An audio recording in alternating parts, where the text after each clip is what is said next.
নমস্কার, এই বেলা বাংলার ডিজিটাল পর্দায় আপনাদের সকলকে স্বাগত জানাই। আপনাদের সঙ্গে রয়েছি আমি স্নেহা। এই মুহূর্তে আমার সঙ্গে যিনি রয়েছেন তিনি একজন বিশিষ্ট সমাজসেবী স্বপন চন্দ্রবাবু। নমস্কার স্যার। নমস্কার। কেমন আছেন? ভালো আছি স্যার। আপনি যে বিভিন্ন সমাজসেবামূলক কাজের সঙ্গে যুক্ত রয়েছেন, কি কি ধরনের কাজ আপনি করেন যদি একটু বলেন? দেখুন, আমি এখানে কাজ বলতে আমি করি গরিব মানুষের জন্য ফ্রি মেডিকেল চেক আপ ক্যাম্পটা করছি।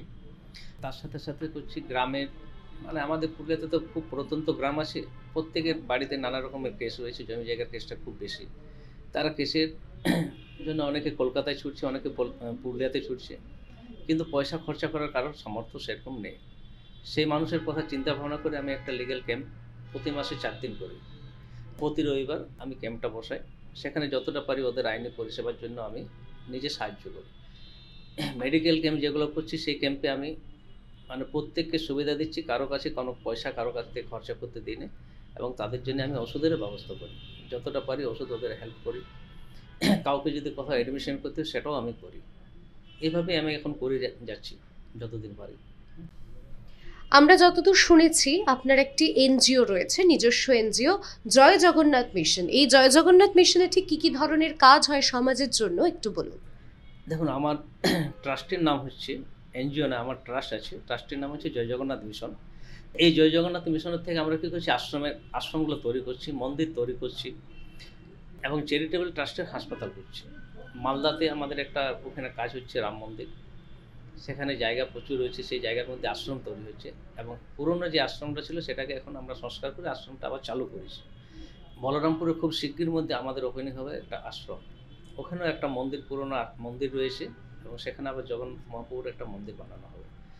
এখানে কী হবে, যে আশ্রমটা তৈরি করছি সেখানে আমরা বৃদ্ধাশ্রম বলে কিছু কথা উল্লেখ করছি না, কিন্তু যারা সমাজের গরিব দুঃখী মানুষ আছে প্রত্যেকের ওখানে থাকার ব্যবস্থা হবে, খাবার ব্যবস্থা হবে, নিত্য পুজো হবে, যাগযজ্ঞ সব কিছু হবে। এভাবেই চলে যাচ্ছে। আস্তে আস্তে দেখি আমরা এরপর হাত দিচ্ছি বাঁকুড়াতে একটা জায়গা পেয়েছি, সেখানেও কিছু করবো। আমরা তো প্রত্যেকেই সমাজের মধ্যেই বেড়ে উঠি, প্রত্যেকের আমাদের কর্তব্য সমাজের জন্য কিছু করা এবং সমাজের মানুষের জন্য কাজ করা কিন্তু মহৎ কাজ বলেই আমরা জানি। এই মানুষের জন্য কিছু করব বা করা উচিত, এই প্রবৃত্তি আপনার ঠিক কখন থেকে মনের মধ্যে আসে বা আপনি কিভাবে শুরু করেন? আপনার সেই অভিজ্ঞতাটা যদি একটু বলেন। দেখুন, এই ব্যাপারটা হচ্ছে আমার জীবনে একটা খুব বড় দুঃখজনক ঘটনা।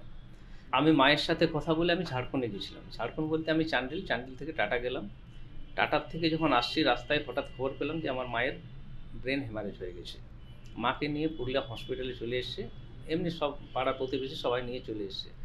এরপর আমি যখন ওখান থেকে ছোটাছুটি করে হসপিটালে আসি, আমি পৌঁছানোর আগে আমার মা মারা গেছে। মানে মায়ের আমি চিকিৎসা করার কোনো সুযোগ পাইনি। সেই থেকেই আমার মনে একটা হয়েছে যে আমি যখন আমার মায়ের চিকিৎসা করার কোনো সুযোগ পাইলাম না, তাহলে গরিব দুঃখী মানুষের যতটা পারি আমি কিছু সাহায্য করব। তো সেই কথা চিন্তা ভাবনা করে এখন পর্যন্ত আমি সেই লাইনেই চলে আসছি। আমি শুধু পুরুলিয়াতে করি না, আমি রায়গঞ্জও করি, মালদাতেও করি, এবং বীরভূমও করি। আস্তে আস্তে জায়গাগুলো বাড়াচ্ছি, যেখানে খবর পাচ্ছি আমি সেখানেই ছুটে যাই। অনেক ধন্যবাদ স্যার, আপনাকে অনেক শুভেচ্ছা রইল। আপনি আরও মানুষের জন্য কাজ করুন, মানুষের পাশে থাকুন, ভালো থাকবেন। নমস্কার।